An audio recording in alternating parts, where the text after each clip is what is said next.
Hey everybody, welcome back to In a Pinch. I'm Chris, and I'm really sorry.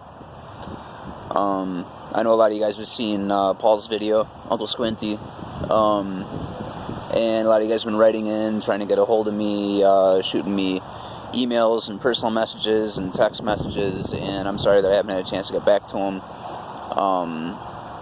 Things have been busy, and I've been kind of distraught. But yeah, Paul was spot on. OSP is dead. It's been a while coming. I've been getting random inquiries or orders from people who didn't exist online, and these days, if I can't find you somewhere online other than the email that you sent me, you probably don't exist. And there is there are people out there who don't have Facebook accounts and aren't members of any forums or anything anywhere else, but that's going to be honestly 1 out of 50 people. I was starting to get them from time to time, and then I started getting them a couple times a week, and then after an event I started getting one a day or better, all from people who I couldn't find anywhere else online. I don't think that any person narked me out, so I don't want any rumors getting started about there being a Fed out in the community or anything. I really don't think there is. I had sent an international package, and it got held up in their customs for what even they said was an unusual amount of time. And I know that in Europe right now, in enforcing the TPD, they are cooperating a lot with the US FDA in enforcing the addendum to the 2007 TCA. So I really think that it wasn't a person who was working for the feds and is, amongst the community. I really don't believe that. I think that my package was flagged in Europe, and they contacted the FDA to see if I was licensed, and the FDA returned that I wasn't, and that's when they started investigating me. Apparently, I knew that I was good as far as, what I'm getting back is less than what I was spending, and that's valid. I know that there have been comments made, never directly to me, but within the community, people made comments, that it was extremely overpriced and I have to be making money hand over fist, and honestly, I wasn't. The tobacco, if I was getting pound for pound, snuff out of it, then yeah, I would have been making a tremendous amount of money off of it. But I'd mentioned that I'm using all lamina, and it's true. When you take the wet weight of tobacco as it's sold, dehydrate it, take out the midriff and all the veins, and just have the lamina. Not to mention, I was pulling out probably a third of the leaves that came to me because I didn't like blotchy leaves. I didn't like leaves with streaks or bleach marks in it, because the less color there was, the less sugar there is, the less flavor there is, and the whole point of using all lamina was that I wanted the full flavor of that leaf. So take out a third of that, and then I would get, best case scenario, 60% dry weight. On average, it was closer to 40 out of that. So really, out of each pound of tobacco that I was buying, I was getting maybe 20% of that in snuff. So I knew that I was legal in that. The money that I was getting back was less than I was spending on the product. The donations were genuine. I was still trying to get to the stage where I was actually recouping what I spent. Walking out of it now, I've lost quite a bit of money. I'm not sure how to recoup that. But what they got me on, and what just slipped my mind, and honestly, I probably wouldn't have done it if I had been conscious of this. There's the free samples provision in the addendum to the TCA. It's the reason that now if you go to a brick and mortar shop, where they used to have, most brick and mortar shops I've been to, would do occasional specials, like per domo, 5 for the price of 3, buy 3 and get 2, or something like that. They can't do that anymore because it's considered a free sample. If you went to the Chicago Pipe Show, or I'm sure it was the same thing at the Cleveland Pipe Show, blenders weren't giving out free samples anymore. Now it was, $1 or something, so they could say that they charge you for it. But that's kind of where I'm struck, because if I'm taking donations, then I'm giving out free samples. If I'm charging for the samples, then I'm selling it, and I'm not licensed to do that. So they have me, and I'd love to be able to say that I could fight it, but honestly, well, I guess I don't really have a professional image to worry about anymore. Most of you guys who know me, personally, who talk with me more, you know that I have a legal history. I've been in court twice before, in federal court for running dope labs. When I was younger, I've been sober for 4.5 years now, but I have a legal history of running illegal labs, and so if I end up in court again for that, it took me a lot of work to get off the radar. And I know that right now they can't enforce anything on me. It's being challenged in court, and while it's being challenged on constitutional grounds, they can't enforce it. But I can end up on their radar, and they email me saying, hey, either you're in violation on this end, or you're on violation on that end. But either way, you're in violation. If I were to say, fuck the feds and keep running it until they can enforce me, then I'm on the radar. And these days, I have a family, and I know the feds. I have dealt with the feds before. I know how little they care about you or your family, and they will harass my household until they get jail time and money out of me.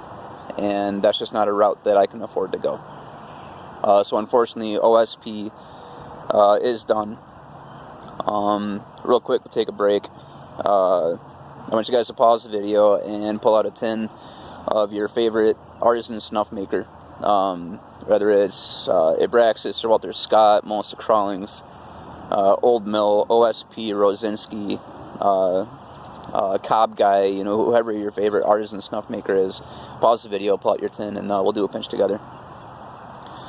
I'm going to go with Old Mill. This was a gift sent to me by Frankie Eagleston. This is Old Mill Sarsaparilla. I've actually finished off all my personal Old Mill. The last of it I dedicated.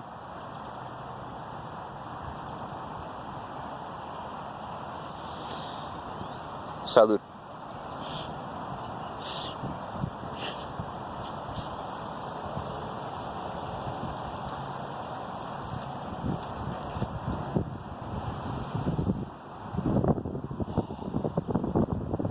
This has to be at least 2 years old now. It's it's still really, really good. I don't remember if I reviewed sarsaparilla or not. I'm pretty sure I did. Anyways, on to the good news. I had one in the works that I'm still going to release. It's a fundraiser, and that's why I'm still going to release it. I want OSP to accomplish something before I pull it. A quick spoiler alert, if you don't want to know anything about OSP's final release, turn the video off. This will be the first OSP. It was going to be the first OSP release with a name off the bat. The name is Eventide. I took, some of you guys saw, I posted a picture of some leaf, I don't know, maybe a month ago, 2 months ago, Nasal Snuff Takers on Facebook. I'm using Mexican San Andreas leaf, Dominican Criollo 98, and Moldovan 456. That was all stripped, and the strips were stuck moist in a bucket with a whole bunch of Jim Beam Devil's Cut and some Young's Double Chocolate Stout. That was left to sit for quite a while. I actually had to burp it. It was putting off a lot of fumes. After a while, that was finally taken out, air dried for a while, and then toasted. Milled down to 400 microns, so it's a little bit coarser than most of my snuffs were at 200 micron. I still wouldn't describe it as coarse, but coarser. And then on the side, I had gotten a hold of some whole leaf Cyprian Latakia. Now, all of this is from leaf only. People had asked, I guess I never mentioned in any of my videos, all my leaf came from leaf only. And the Cyprian Latakia was set separately because I wanted to give the cigar leaf and the Moldovan a chance to come into its own without taking up all of that smoke. The Cyprian Latakia was also milled down to 400 micron and kept separate from the rest of the leaf, and all of it is currently resting in stave chips to take up just a little bit more bourbon and some oak before I combine them sometime this week. Let them sit for a few days before calling it done. It's going to be released in 2-ounce cobalt blue glass jars with a label on top and a second label on the bottom with my signature. Bulk will also be available for it. $5 from each jar is going for the Pipes for Troops drive. If you guys aren't familiar with it, they collect tobacco to send overseas to troops actively in service. And why are we donating tobacco to troops? It's easy to say that, we should only donate to people who are dying and starving. But there's a huge epidemic in the States, and I'm sure any country that has troops overseas right now, especially with the wars and conflicts going on at the moment that are so chaotic, and it's like Vietnam, where how do you know an enemy from the people that you're trying to liberate? And there are a lot of people coming back over with PTSD, and my cousin Jason suffered PTSD, and his death was directly tied to his PTSD. Giving troops something that reminds them that what they're experiencing right now isn't the entire world, and that they have a home to come back to, and that there's a civilized world to come back to, is important. So for troops overseas who when they were home enjoyed a cigar or enjoyed a pipe, it's something it's something to remind them, like I said, that there is a whole other world outside of what they're experiencing right now, and it's really important to me. I believe that these are the kinds of things that can help prevent PTSD, even if it's in a small percentage of the troops coming back. That makes a big dent. As I walk through our city, the statistic is something like 70% of the homeless people under the age of 50 in Rockford, Illinois, are recent veterans with PTSD who came back with no resources. So it's an important cause. $5 out of each unit sold is going directly to the Pipes for Troops drive. This roundup being organized by Jeremy Feliciano, who is the founder and administrator for Briar Nation, which is my home group. Something I believe strongly in, and as I go forward in this, and there'll be an official announcement when I actually release it, but as we go forward in this, if you want to donate to Pipes for Troops, and generally they don't take money, they take tobacco. If you want to donate pipe tobacco or cigars or pipes or whatever, get a hold of me and I'll put you in touch with Jeremy Feliciano if you want to donate but don't necessarily want to get any eventide. That's cool. I just want to bring attention to the drive and why it's an important thing to do. So that'll be coming up in the next couple of weeks. But that will be the final OSP release. I don't know what to say. It just is what it is. I'm sure there's a lot more I could go into, and Paul had extended the invitation on the video that he put up for me to come on his channel, and we could talk more about it, the specifics, and the implications, and what really is going on with the enforcement, and especially the cooperation between the European Union enforcing TPD and the United States enforcing the addendum to the 2007 TCA. So I'll probably be popping up on there. That's about all I have to say here right now.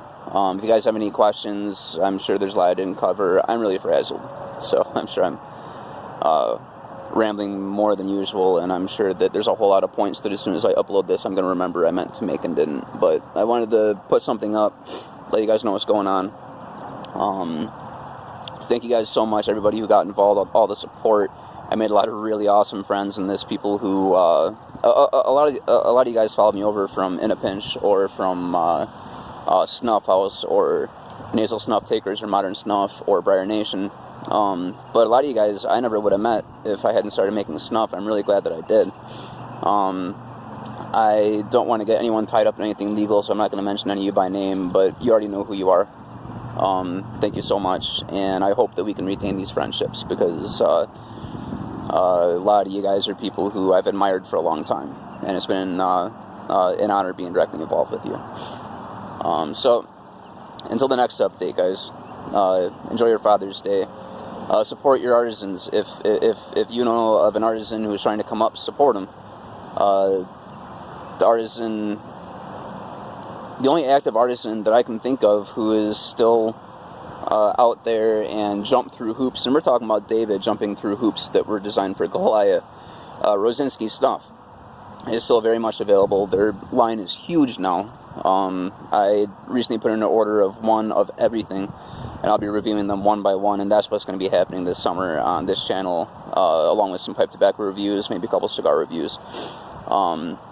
Support them. Please support them. I'm going to put a link in the description for this video for Rosinski Snuff, and if anybody else has info on any other artisans that are actually still surviving, let me know, and I'll put links to their web shops or their section on Mr. Snuff as well. Support your artisans. Don't get down the scenes. I don't know. I'm going to stop. God bless you guys. Stop.